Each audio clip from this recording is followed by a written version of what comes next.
more and more stats are showing us that people want the messy moments. They want the behind the scenes. We just want something real, no stock images, just like, what's really going on here. We are founders or, leaders, not necessarily influencers. This is Katherine Tuominen, the founder CEO of Catalyst Brand Strategy. She spent 5 years marketing blockbusters for Fox and Warner Brothers. Katherine saw how the marketing world was burning out purpose-driven founders, so she built another way. What if you could build visibility for your brand without living glued to social media? Katherine Tuominen shows you how. You could turn that podcast into at least 35 other pieces of content instead of looking at the noise of algorithms and how many times you should post and the sort of common tactical things we hear. A system we built out which will save them time, money, hours. One of the biggest things I learned to give back and create more impact.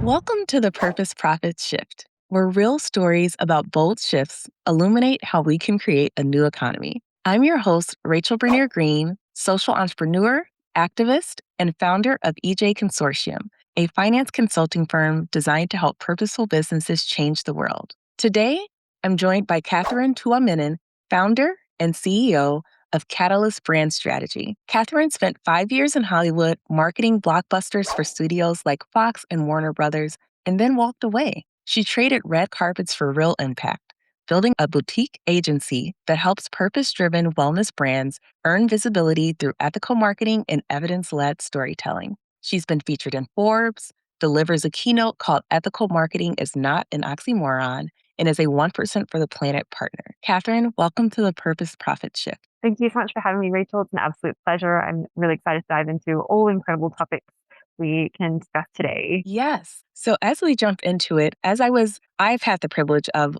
learning more about your company as I was preparing for this episode, but can you tell us more about the work that you do at Catalyst Brand Strategy before we jump into things? Yes, absolutely. So as you beautifully summarized, I have a background in storytelling in its various forms. And the biggest thing I noticed, especially around COVID, was so many impact-driven women actually were inspired to create their business, but they had no idea where to start. There was a lot of misinformation out there online, and they just felt a lot of pressure to kind of show up in all the places and almost like run themselves like to the ground, just building things without any sort of clear sense of direction or what's really going to support them to create a business that they love and the impact that they hope for. And so because I had a background in digital marketing strategy, I was able to sort of offer these insights and say, you could be spending your resources in this way and it will save you time and it will pour back into you in a way that feels much more rewarding. And so I noticed like an early kind of gap in the market from that side of things, which I'm sure is something you can really relate to as well. Very much so.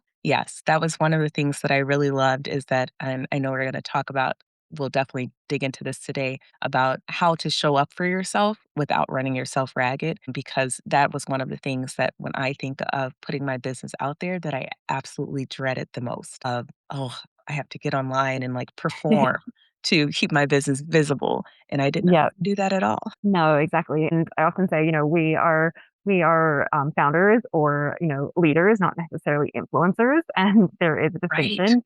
And I think that's a Yes. big conversation that is still being had today. Oh, very much so. I think that conversation is going to be had, well into over the next decade because there is so much pressure on founders to be influencers. So I love that you framed Mhm. it that way. You spent 5 years marketing for these big studios. What was the moment that you realized that the stories that you were telling weren't the stories that really mattered to you? Oh, I love this question. It's very loaded. I think, unfortunately, in film and TV, especially back then, I worked there before and after Me Too, and there was a common Mhm. tendency to pit women against each other, whether it be on screen or even behind the scenes. And this bothered me in so many levels because obviously we are shaping the way people perceive their country, the way people perceive each other. Stories do absolutely influence people on a very emotional level. And I think we hold a certain responsibility to be careful about the messaging that we're pushing out into the world. And I think far too often that messaging was compromised for financial reasons or for, different stakeholder opinions. And often what was immediately hurt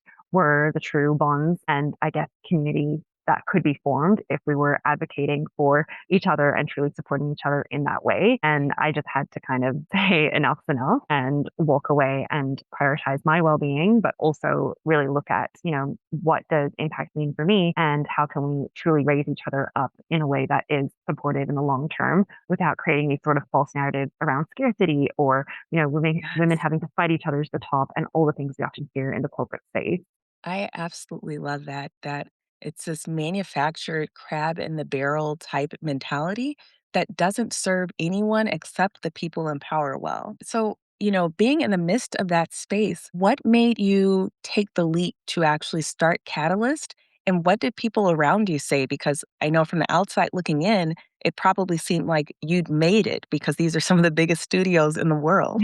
Yes, actually, I lost so many so-called friends. People wouldn't Mm, speak to me at all. They were like, "You've been given a really? once in a lifetime opportunity." People would basically kill to be in the positions and the rooms that you've been in. How could you, to throw all this away? What are you doing next? And there was almost like even more pressure for me to build something that could top Mm, this perceived persona of what success meant in their mind. And for me, it really meant looking inwards and going deep into, what truly brought me fulfillment and the way I would see my life and the kind of ripple impact of what that may create. And just to go back to that vision time and time again, and almost in many ways, and we've all heard it, quiet the noise of you should be doing yes. this, or those who might say you're crazy, and instead just have to believe in yourself and something beyond what we've been told. And so, yes, I got a lot of pushback, but it's okay because I knew through and through that this was the right thing for me, and that was enough to kind of carry me through. And that, I think, touches on something that's really important.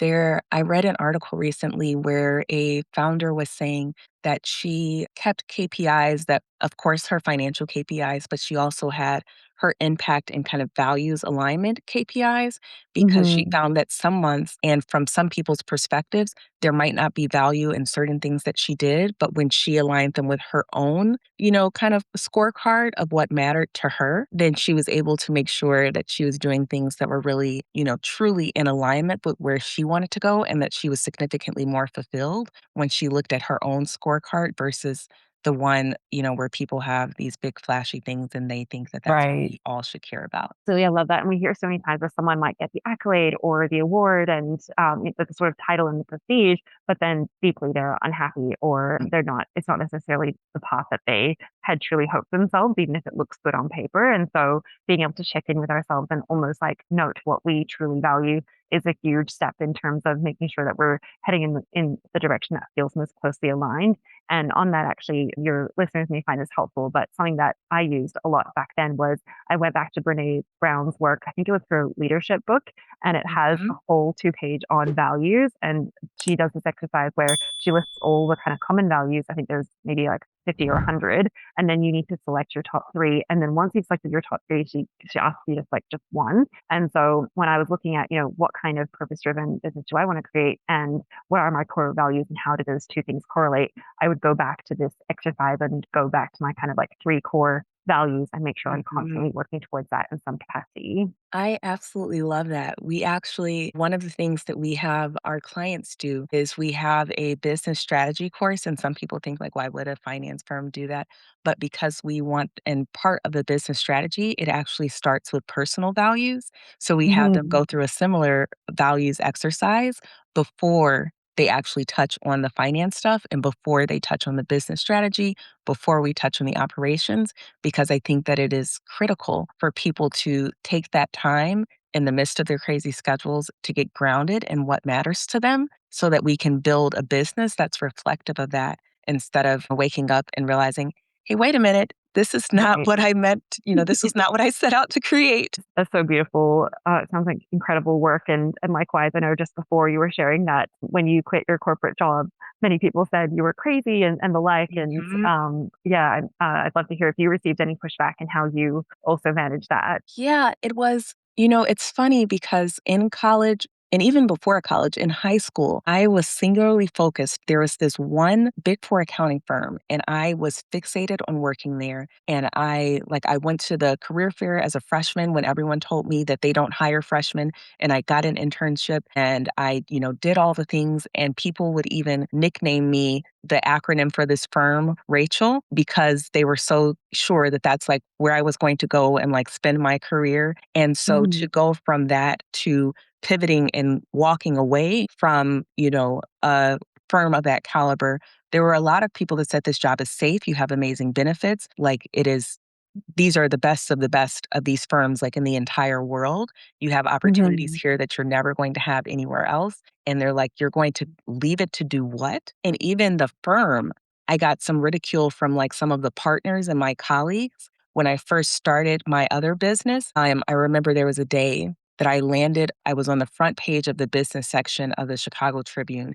And I was really proud of that. And we had a team meeting, and I was ridiculed in that meeting because they said, "What, she thinks she can she can have a business with this?" Like, it Oh, became such a thing that, like, my coworkers nicknamed it Cookie Gate after the Watergate because it was, like, such a thing that everyone was, talking about, and there was so much pushback around it. So, when you said that, you had people kind of reacting strongly, that definitely resonated with me. and it's interesting. I mean, there's so much we talk about from the psychology side around like shadow work and, why people are so offended by it or feel the need to react so strongly. And that could be a whole other conversation that we have. But Oh, I feel like absolutely. ultimately that's part of why it's so empowering to be in an impact driven business, because we can almost shine a light on what's possible and also maybe show people that it doesn't have to be this way that we've been told. Yes, and I think that you just brought up an amazing point because I think the reason that people lashed out so strongly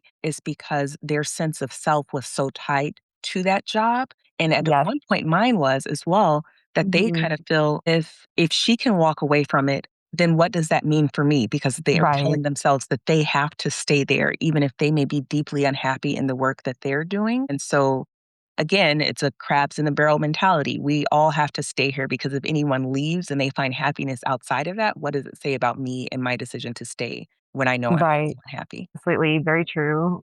Oh, powerful and insightful. Thank you for sharing. Thank you for asking. So, I would love to talk a little bit about your keynote, which is called Ethical Marketing is Not an Oxymoron. So, for founders that often feel, and I definitely have felt this, that they have to choose between actually doing the good work or being seen and, being the influencer and showing up everywhere. What do you say to them? Kind of, can you talk a little bit about what that keynote is about?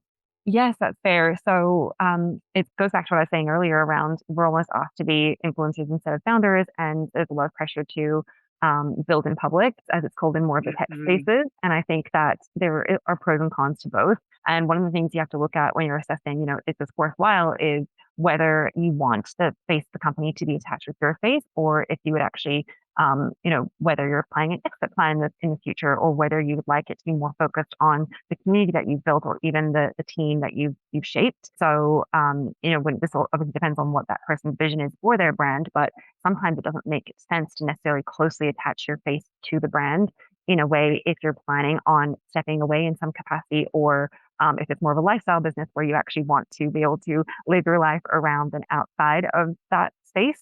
It really comes down to kind of reassessing what it is, what your vision is, not just for the short term, but obviously that long term piece, and then almost reverse engineering it back to what then makes sense in terms of your capacity to show up. So I think that's key. It's almost like instead of looking at the noise of algorithms and how many times you should post and the sort of common tactical things we hear, instead it's about zooming out and going back to, well, what is your actual long-term vision for the company, and then figuring out what makes sense from there. And likewise, I think there's a lot of pressure to show up on all the platforms when the reality is much better to show up on just one platform, maybe the one that you enjoy using most or the one that you feel most aligned with, or using your own time. And then once that has reached a point of returns, or you're seeing that it has tangible growth in that capacity, then you can look at building a whole pipeline and going to that next platform. I often see founders just trying to almost like throw spaghetti and do everything and be on all the platforms, and they're not enjoying Yes. it. They're just doing copy paste templates. They're, using AI to mock something up that they don't even fully believe in or align with. And that's where, they lose inspiration and they, I guess, fall off the habit of posting regularly because it's not coming from that true place of congruence. I absolutely love that because everything you were saying about, throwing the spaghetti at the wall, to see what sticks and just the really you can burn yourself out, stretching yourself too thin, trying to do all the things. And I am very interested because I know you work specifically with wellness and health brands Mhm. where trust is everything. And I feel like the pressure to be an influencer when you're building those type of companies is probably even higher. And, audiences, they are informed these spaces. They're also overwhelmed, but they're paying close attention to the people that are running these businesses. So, how do you help your clients build genuine credibility in that space without crossing into what some would call performative marketing? Absolutely. That's such a great question. Well, there's a few elements to this. One is it's a more regulated space in some ways than other topics. So one Yeah. example of this, if you type in the word mental health into Instagram, I have to check if it's still the case, but even just a few months ago, this was still the case. It will just come up saying call 911. And so, that means that even certain hashtags are almost more closely monitored than other topics Mm, within this space. And so that changes automatically the strategy going in terms of how you would want to right. show up because there is a certain level of obviously regulation and responsibility that you hold. Another component to this is a lot of plug and play templates that you might see somewhere about, use swipe this and then apply it to your own practice.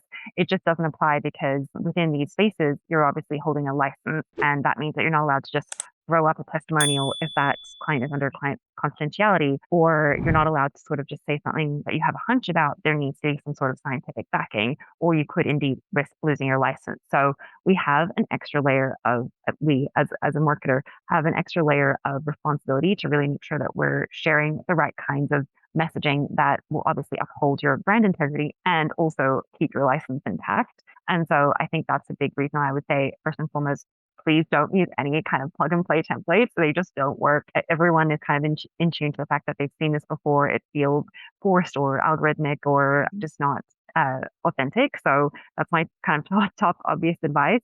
But the second piece to this is in terms of making it in a way that's more sustainable, we can still use these tools and systems to obviously focus more on working in the business instead of on it. And one of the ways we do this is by creating long form thought leadership content. So for example, if it's a podcast like this, you could turn that podcast into at least 35 other pieces of content. So it could be that we get the transcript and that transcript becomes a newsletter, or that becomes a framework for 4 different blog posts and they get dripped out weekly. And then from there, you could also use tools that where AI is smart enough to kind of snip the most high hook pieces, like a 30-second snippet of Hmm. that, and then repurpose it into a short form reel, a YouTube short, whatever it may be. And then, of course, to take that transcript and turn it into a caption that can go on LinkedIn and so on and so forth. So really what you're doing is you're only showing up once as a founder, maybe for 1 hour for the whole month, and then everything else should be automated, whether it be through the systems you've put in place or through a kind of manager who's able to cut and carefully repiece those together. But really, it shouldn't take more than, an hour or two of your time on a monthly basis. That is fantastic advice, because I think that's one thing that we try to do with the podcast is to kind of repurpose it because while I might not enjoy making a bunch of content for Instagram, I do love showing up and then having conversations with amazing founders like yourself and getting inspired by the work that other people, are doing. And so this is a way that is really additive to the work that I'm doing by having these conversations. And I did not think about it in that framing until I started to read more about kind of how you position things for your clients. And so it's really cool to kind of think about this in a different light. Thank you. Yes, exactly. And then you're doing it in a way that you enjoy, exactly, and it just gets to be in more places and have more people see that and consume it in a way that matches the format of that platform. So yes, I think it's a super effective strategy, and it doesn't have to be perfect or polished. If anything, more and more stats are showing us that people want the messy moments. They want the behind the scenes, or they sort of want to Yes. see like whenever there's a blooper or a glitch here and there. And so I think that also kind of helps remove the pressure. And it's largely due to new consumption habits and the next generation kind of seeing behind the BS and saying like, we just want Yes. something real, no stock images, just like, what's really going on here. Right. Because, yeah, people are, like you said, they're tired of being sold these messages that they know are not true. Mhm. And especially as founders, I feel like we as a collective often do a disservice to other people who may be going into business by, having these facades that we try to keep everything together because it really can give people a false idea of what it's like to run a business. Exactly. Very true. So I appreciate you even now sharing transparently, a bit about your story, and people are certainly resonating with it and craving more of this. So thank you for creating a space. Oh, of course. So another thing that I wanted to talk about is culture care, which you is another thing that you founded, which focuses on workplace wellness and toxic culture. So how does founder wellness and your own wellness connect to whether or not your business can actually sustain itself? Thank you. Yes, that's another amazing question. One of the ways that I would, I guess, look at wellness is what I was first starting to do when I created my business, because obviously, unless you have resources, you're doing a lot of it by yourself. And at the start, it was just me solo building what I built before we had our full team. And so one of the things I did was I audited my day and I broke down, what I was doing on a 30-minute or hourly basis. And I would notice that there were certain tasks I actually enjoyed doing more at certain times of the day.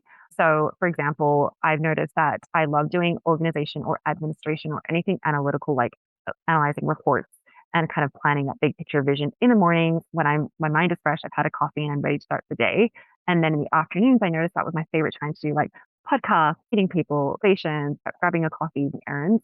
And then the evenings, I tended to be most creative, where I could like, Mhm. write something, do some brainstorming, almost like kind of let my imagination run wild. And this framework ended up becoming a way that I could sustain my day-to-day habits. And I would be able to, I guess, structure certain tasks around the times that I felt most energetically in tune to completing those tasks. And so that only happened through almost like this analysis or auditing or going within to look at what truly is fulfilling for me. What can I outsource? And the things that I do want to keep doing, how can I at least rearrange my day so I'm showing up in the best capacity that I can within the resources I have.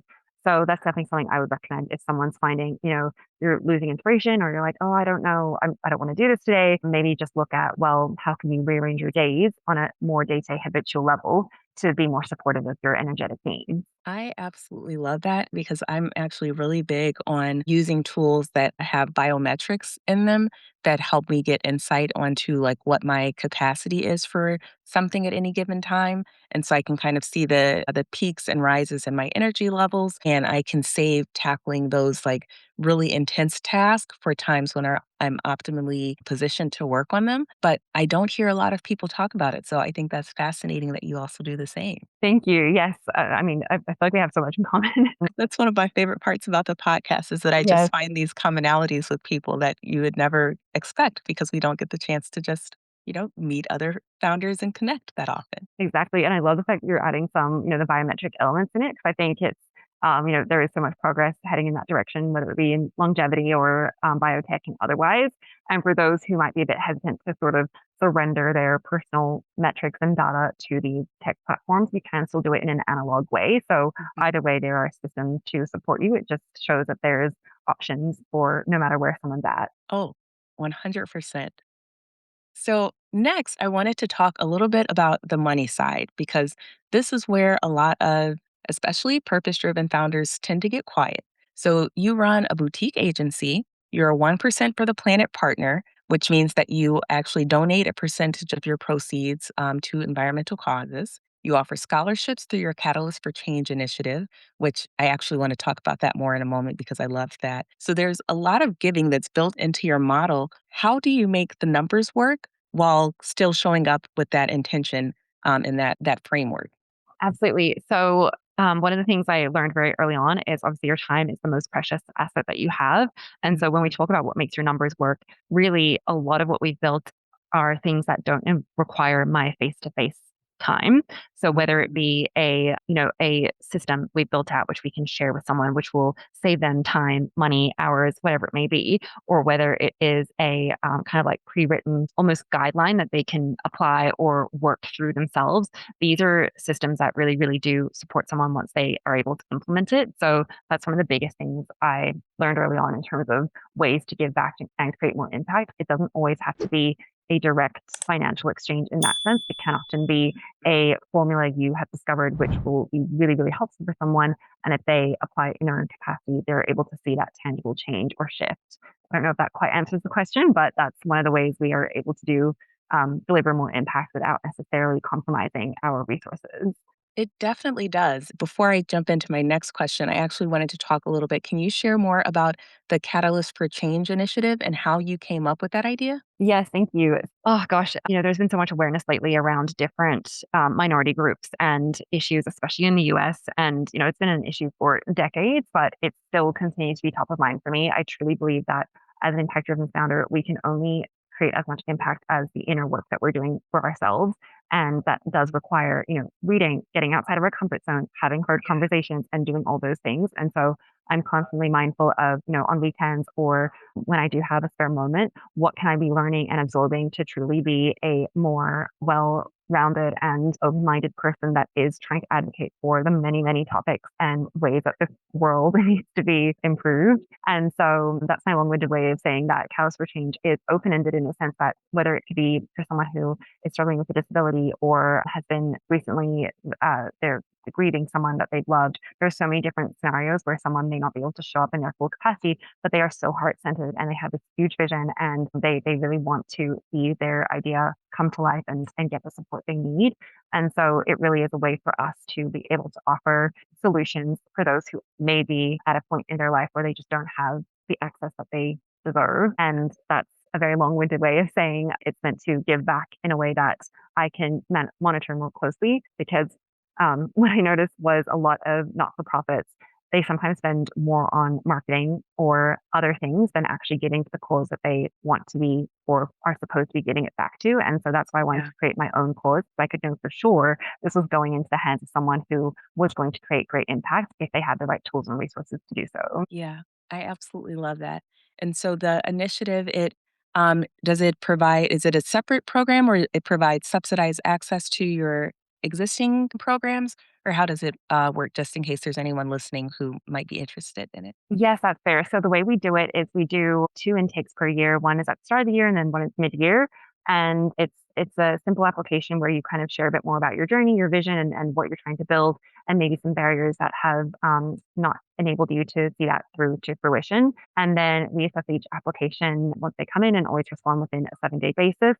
And then once that container is filled, they can either go on the wait list for the next one, or we can kind of, discuss other resources and ways to support them in the meantime. But typically the way it works is it's very much like we've consolidated the aspects of a business that we've consolidated the elements that will help them move the needle, basically. So instead of saying like, we're going to do everything A to Z and you're going to get all these kind of like, branding and design and the things that aren't necessarily a need, but they're alike, we've just consolidated the core essentials that will help them move forward and see those returns and kind of like uplift themselves to get to that next step. So it's almost like a consolidated version of our wider offerings. Oh, amazing.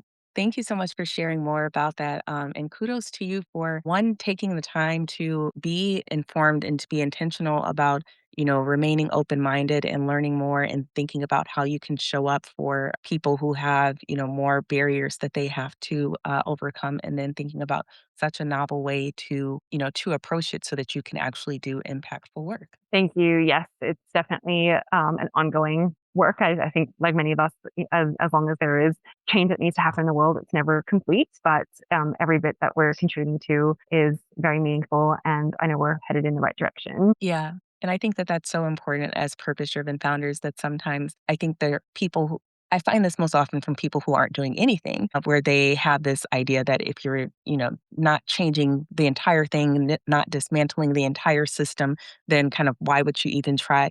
But we Right. know that we are moving things forward, that we're making progress every day, and that actually has a catalytic impact. That's a ripple effect that we're having on the world by showing up and doing this work. Absolutely. I recently read, I'm going to forget the book name, but it was about like kind of like rest as resistance. And Was it it's by Trisha Hershey? yes, there we go. I'm Yes, reading it right now. again, synchronicities, perfect. Yes, exactly. And I think that's a perfect example of like it doesn't resistance and trying to dismantle the very systems that desperately need to be dismantled won't happen overnight. And we don't want to burn ourselves out and, sort of like lose the resources that we have cultivated battling this really tough, long battle that is ahead. And instead, it's like, well, is there another form of resistance where we actually nourish ourselves and give ourselves energy Mm. and pour back in other ways?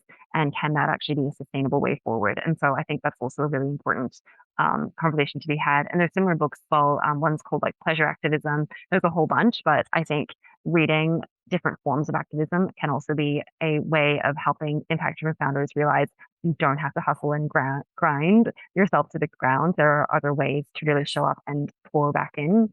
And maybe to round out this element of the conversation, I think a lot of people think, the only way to give back is through money, like, oh, I'll donate here or I'll, build this thing and that will be recurring revenue or whatever it may be. But the reality is there's so many ways to give back, whether it be through time, a resource, a referral, kind of like a connection where you say, actually, this person would really benefit from that. And I think expanding our perception of what truly is abundance and, going back to our earlier conversation around reversing this idea of scarcity where only one person can get this or only one person can secure the slot. Instead, it's looking at, well, actually, there's room for everyone. And how can we create more room by broadening our perception of what wealth, impact, and abundance really is? I absolutely love that framing and also the book list. We'll make sure to put those in the comments. And I think I want to start like a running book list of kind of resistance and anti-hustle culture books that have been transformative because people drop a lot of great ones. I'm going to add the one that you mentioned that I hadn't read. And I would also throw in this book by Devin Price called Laziness Does Not Exist. Transformational. They just did Mhm. a phenomenal job with the book of really digging into the way that we work, especially in the US, and how it's not aligned with science at all. That like all the science points to, working less and more intentionally leads to better outcomes. And we just have a tendency to do the exact opposite for no reason. It really doesn't Yes, serve anyone well. It just serves this kind of engine that we have been conditioned to participate in. With the exception of COVID, we really have not taken a collective time to like step back and say, is this serving anyone well? Like, why are we doing right. this? Mhm.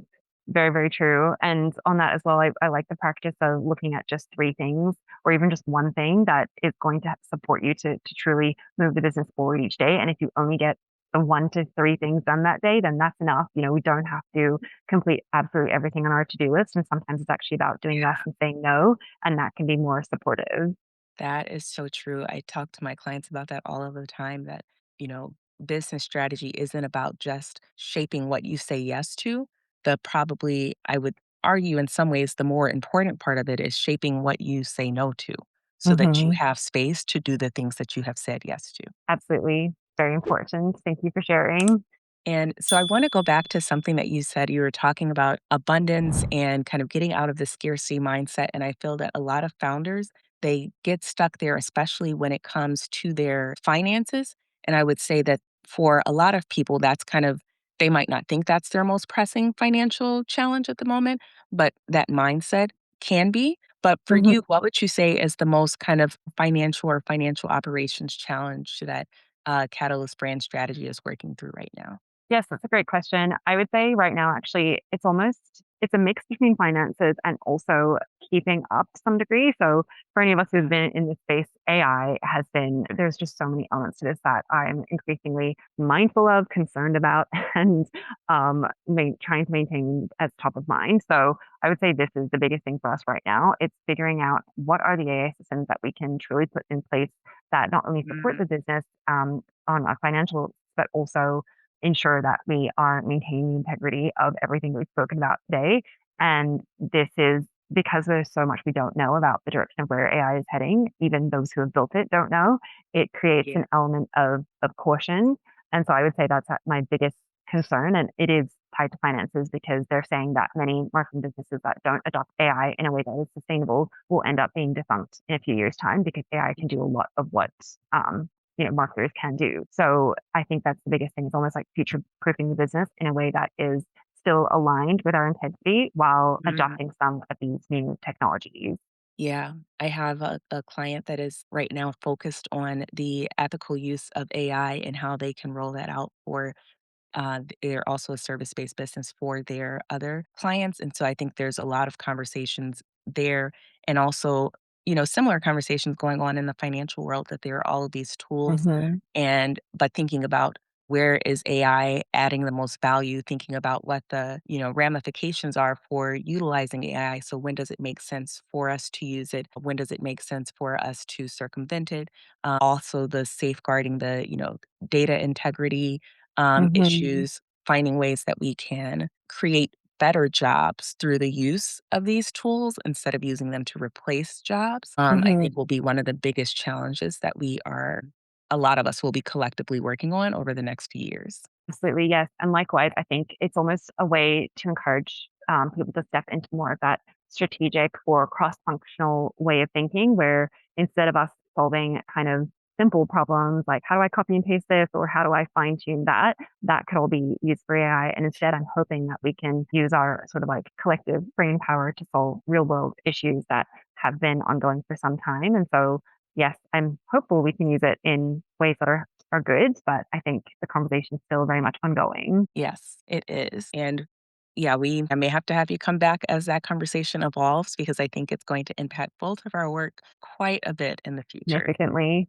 Absolutely. Yes. So for the, purpose-driven founder that's listening right now and they feel invisible in their market, whatever it is, they feel like they're doing the work, they believe in what they're building, but nobody is seeing it. Where do you tell them to start? Yes, this happened really recently actually, where he had been to a lot of different coaches and they were all saying different things about like niche down, get your, UVP. And they were telling me in these sort of like typical marketing buzzwords. And I was like, well, why did you start this in the first place? What is that kind of like fire that made you, so passionate about truly making this come to fruition? And he was like, oh, actually, it's this.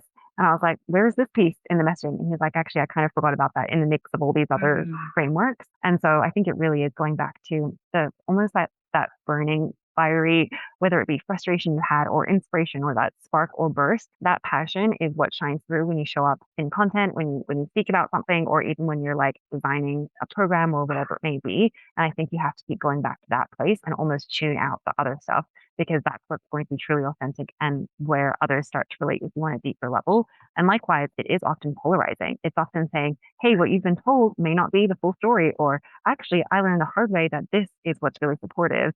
And having those almost like a different stance or a contrast where people are like, I've always thought that, but I was too afraid to say it, or I've always wondered about this, but I wasn't sure if I was just going crazy. It's when you're bravely speaking up to these sort of doubts that you've had and you've worked through, that's when you're going to start getting messages of like, oh my gosh, you read my mind. How did you know? That is so true. I used to work with someone that would say that if your brand messaging if you've nailed it, that it should not only attract the right people to you, but it should also repel the wrong audiences from Right. you. And when Mhm. your marketing is like that on point because you're so clear and unapologetic about who you are and who you're showing up to serve, that resonates with people. Yes. So in many ways, I would say it's almost the reverse. Instead of trying to figure out, what should my messaging be? Just go back to like the point about, what was the thing that frustrated you? What was that story? And then that will really be enough to fuel you through to share further. Yeah, very much so. So, what is one thing that you wish that more founders understood about building a brand that lasts? Ooh, that's such a great question. Yeah, I would say, I guess I can only speak from my own journey where I think when we're younger, we don't have enough context on how much time has truly passed because we've only got like Mm, when we were kids versus when we were like young adults. But the best thing about legacies is they actually get sweeter and more deeply meaningful as time goes on. And there's no other way to kind of put it or phrase it. right. So I would almost say that it's like as cliche as it sounds, it's like enjoying the journey of slowly seeing that come to fruition is truly the Yes. most nourishing and enjoyable part of building a business.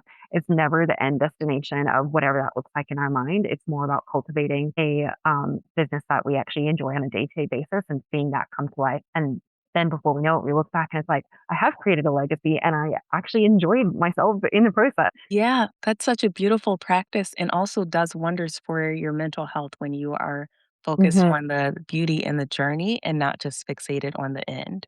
Absolutely. So, yes. So, for as we're wrapping up for today, where can listeners connect with you and learn more about Catalyst brand strategy? Yes, you're welcome to visit our website, which I'm hoping will be in the link potentially. Yes, But if not, it's absolutely. stylistbrandstrategy.com. And I offer a complimentary, what we call a sample session, where we'll do a 40-minute deep dive on your holistic marketing model. And I'll identify ways that you can really support your business and take that next step forward. And yeah, you can also obviously take a look at our Catalyst for Change page, which will be supported if you're interested in scholarships. And of course, we're on socials.